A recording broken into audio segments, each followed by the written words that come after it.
dan hukum pemantulan. Definisi pemantulan adalah fenomena di mana gelombang cahaya seperti cahaya tampak dibelokkan dari permukaan sehingga tetap berada di dalam medium yang sama. Permukaannya dapat berubah seperti cermin, air, atau permukaan halus lainnya. Hukum pemantulan menyatakan bahwa sudut datang sama dengan sudut pantul.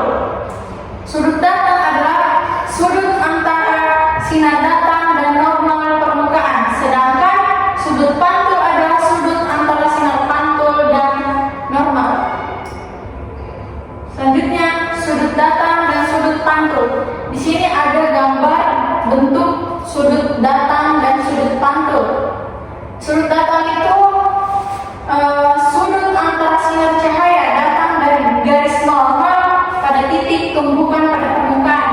Bisa dibayangkan ketika kita bercermin, kemudian diberi sinar cahaya di center, misalnya pasti berpantul, kemudian membentuk sudut. Kemudian sudut pantul antara sinar cahaya yang dipantulkan dan garis normal pada titik tumbukannya pada permukaan. Selanjutnya, indeks bias dan pembiasan. Indeks bias, suatu medium adalah ukuran seberapa cepat cahaya bergerak melalui medium tersebut. Misalnya, air memiliki indeks bias yang lebih tinggi daripada udara, sehingga cahaya bergerak lebih lambat daripada air.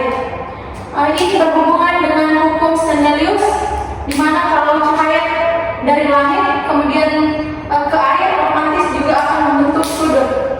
Seperti kita bahas pada sebelumnya tentang hukum Snellius. Kemudian pembiasan adalah fenomena di mana cahaya dibelokkan saat melewati dari suatu medium ke medium lainnya. Pembiasan terjadi karena kecepatan cahaya berbeda berada dalam medium yang berbeda. Definisi Fermat, lintasan tercepat.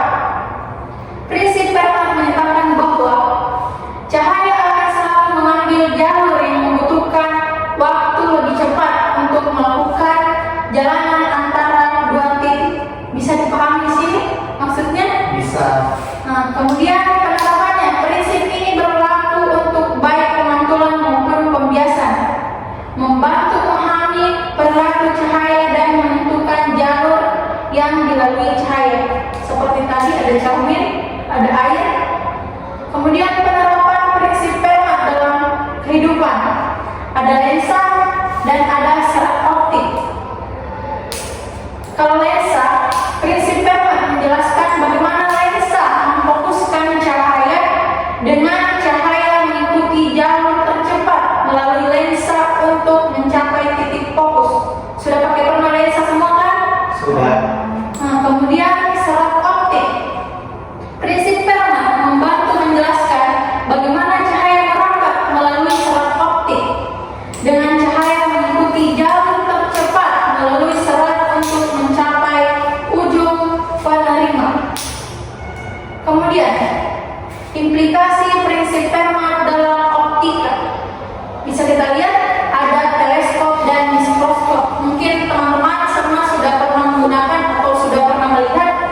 Kalau teleskop itu prinsip Fermat membantu memahami desain teleskop yang mengandalkan pembiasan dan pemantulan cahaya untuk membentuk gambar.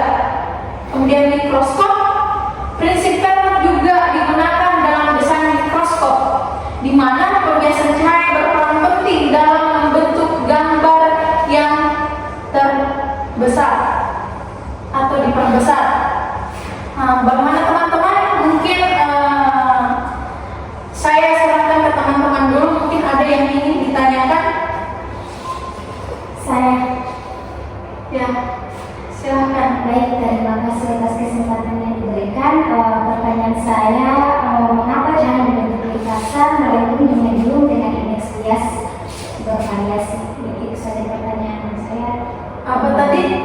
Bisa diulangi pertanyaannya? Mengapa cahaya membentuk lintasan molekul di medium dengan indeks bias bervariasi? bervariasi. Menurut hukum Fermat, di mana medium dengan indeks bias bervariasi, jalur tercepat tidak berupa garis jalur lurus tetapi lintasan melengkung. Contoh, fenomena ini adalah mirage, di mana indeks bias udara berubah akibat perubahan sudut, di mana mirage itu seperti fenomena yang di mana itu cepat berubah. Mungkin dari teman-teman masih ada yang mau ditanyakan? Cukup? Cukup? Baik, kalau tidak ada lagi yang ingin ditanyakan, saya akan membacakan kesimpulan. Prinsip Fermat menyatakan bahwa cahaya bergerak melalui jalur tercepat adalah konsep dasar dalam optik. Prinsip ini menjelaskan pemantulan dan pembiasan cahaya dan memiliki aplikasi praktis dalam teknologi seperti teleskop dan serat optik. Mungkin itu saja yang saya dapat sampaikan pada hari ini. Semoga pelajaran hari ini bermanfaat dan kalian bisa belajar lagi di rumah. Cukup sekian. Assalamualaikum warahmatullahi wabarakatuh. Waalaikumsalam.